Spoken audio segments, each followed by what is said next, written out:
Hi traders, in today's video I will talk about a really good trend trading strategy that you can try out anytime and you can trade with it very easily on any major or minor currency pairs.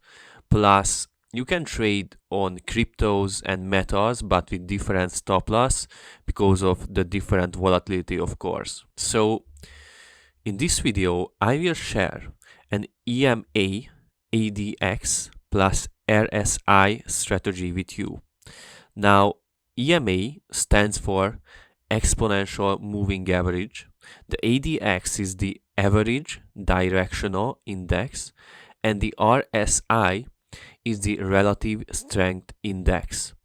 Now, you might know that I tested thousands of strategies in the past, and I am always working on new EAs and new strategies for clients and optimizations.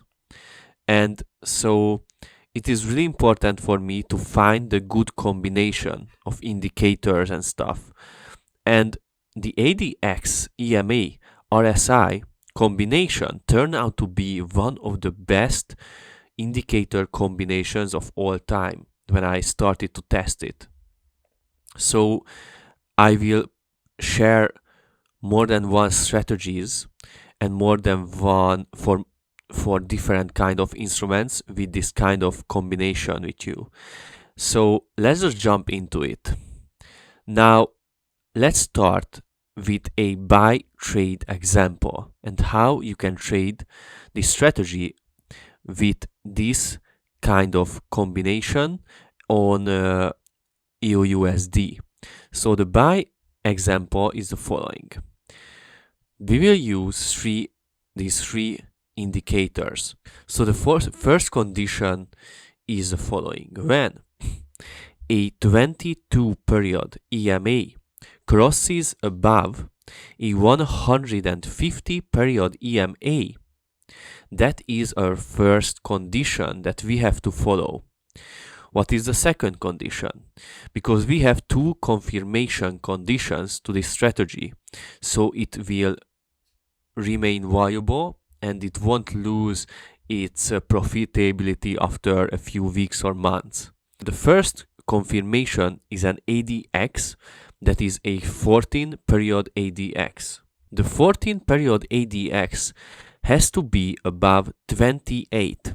The ADX indicator, as you may know, is a trend strength indicator. So it measures the strength of a trend.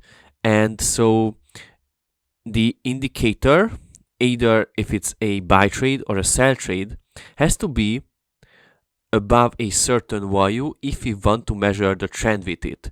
Sometimes I use it in a different way, as you see in my other videos, but most of the time I use it this way too.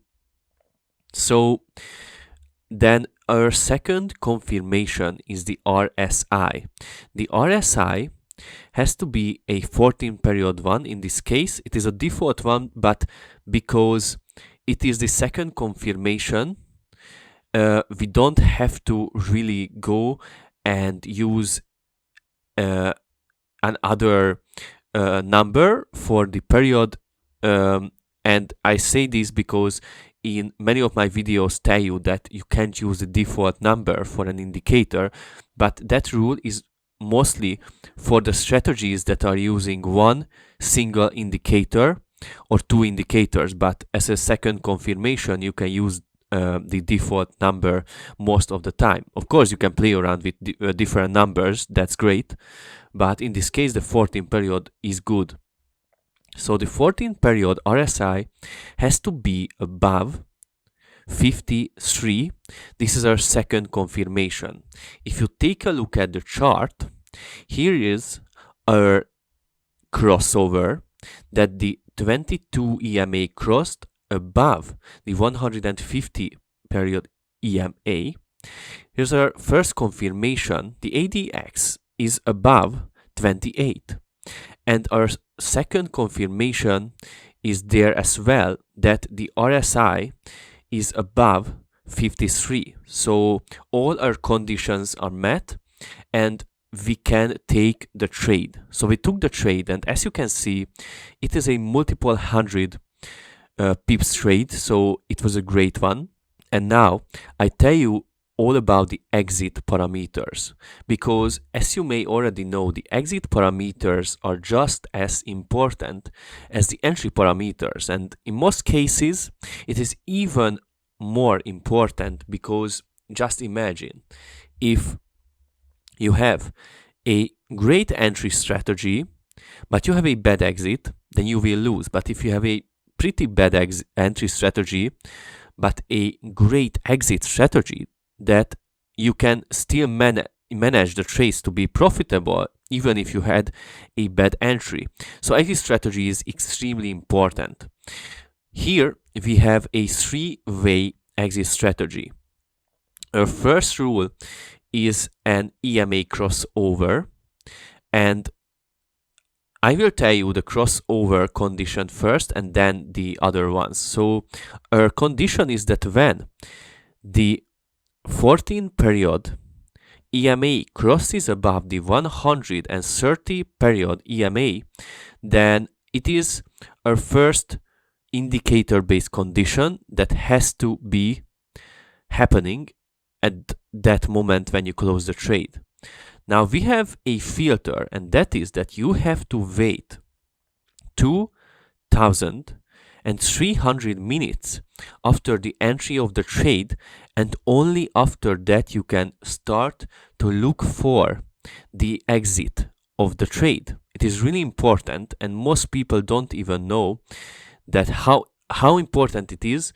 And of course it takes patience and discipline to do that, but without this filter, any strategy has much lower chance to be a winning strategy, and I tested it with algorithms and it is proven. So our third condition is that we have to have a safety stop loss, and a safety stop loss is always a must to any strategy. With this strategy we are using a 100 pips safety stop loss. The safety stop loss is to basically create a safety net if a crisis, a crash, anything happens in the world that is most of the time in just it is not avoidable, and most people don't have enough safety in their strategies for that. They don't even use stop loss. So you must use a safety stop loss of 100 pips. It won't be triggered too much along the way based on the tests, but when it is triggered, then you will save so much money by not blowing your entire account if there is a crisis, crash, anything in the world. You know, if a pandemic happens or anything. So you must use that. I hope you understood all the three conditions for the exit strategy, because those are really, really important. And now let's see what are the sell entry and sell exit rules. So let's see our sell conditions. Our sell conditions are really similar to our buy, entry and exit conditions. The entry rules will be also based on three indicators: the exponential moving average, the ADX, the average directional index, and the RSI, the relative strength index. So it is really important to follow all the three indicators conditions when you enter the market, because if you just let one slide, then you will have a much lower probability to win. And it is just the truth of trading, because it is a game of probability. And if you just don't follow all the conditions that you establish in your strategy that you actually tested, but when there is the big moment and you're actually trading and you do it differently and you move your stop loss and stuff, then your probability will be close to zero to win. And I would say many of you who are watching this video, you know that already, that you did all these things that are not good, and you learned from it. So if it is a learning curve, then it is not a waste of money and time, because you learn that you have to follow your own rules and the safety stop losses and everything to be profitable.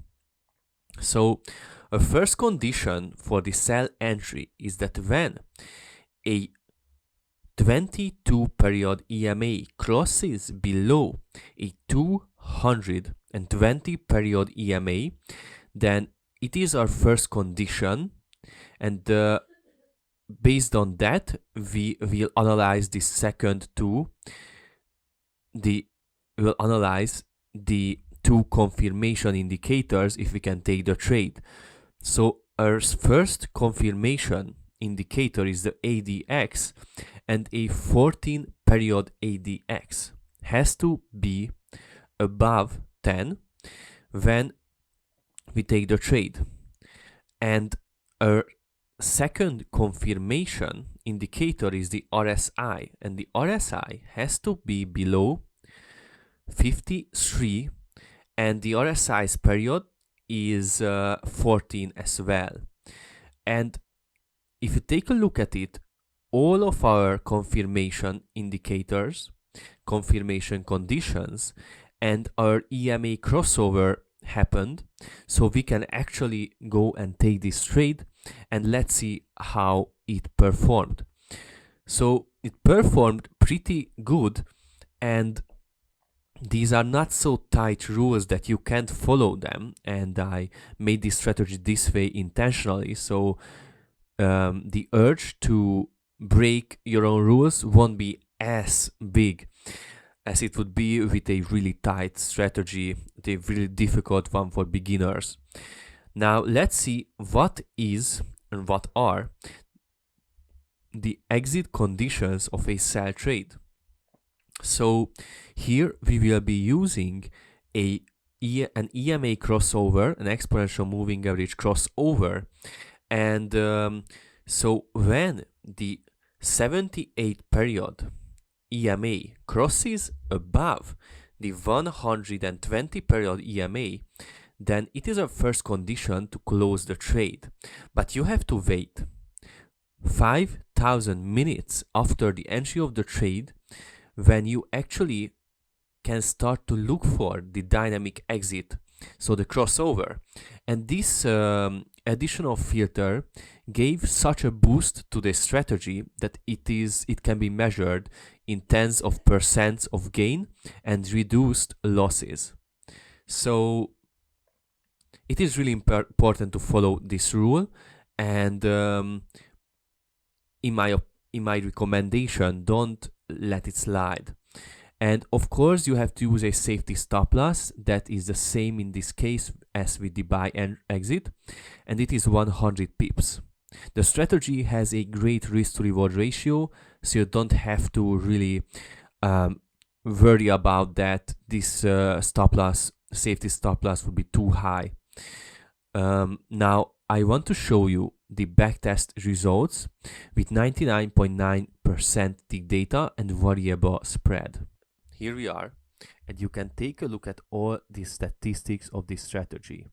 As you can see, we have a better than 1:2 risk to reward ratio, even with the safety stop loss. So the conclusion is that don't be afraid to use a safety stop loss. The key is to establish a strategy with confirmation indicators or price action pattern, and with great exit strategy with the right filters.